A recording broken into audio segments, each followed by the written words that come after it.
personally, my biggest challenge is really getting out into communities, meeting people, and establishing relationships where I feel like we can collectively pick up phones and call each other and talk about concerns, and I can really give voice and give power to that voice that's coming in from communities. So that's probably my biggest personal challenge, because I'm not from here. And so I have to start from scratch in establishing those relationships. I think policing as a profession, the biggest challenge is bias.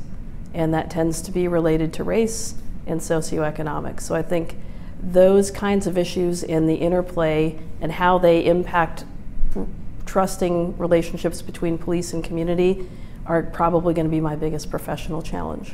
My last question for you is kind of more of a personality one. Sure. But you know, in the city of Seattle, when it comes to policing, there are a lot of people with some very strong opinions, Sure. and they are not at all shy about voicing those opinions. And it can be sometimes, as we were talking about earlier, hard to hear anything above the din. And I'm curious, as for your own personality, you know, how do you feel about being part of a city and a system that has got a lot of hot heads and a lot of cooks in the kitchen?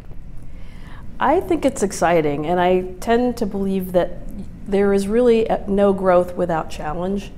So I find having conversations, having difficult conversations, and entertaining and listening to perspectives that perhaps aren't those that I share, I take something away from that.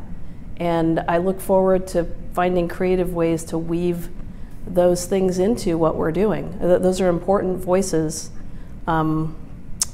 And I think differing viewpoints and perspectives really do make the end product much richer and generate a lot more buy-in for everybody, and especially people who are in historically underserved populations. I mean, I think giving some power and some voice to those folks is really what is one of my mandates.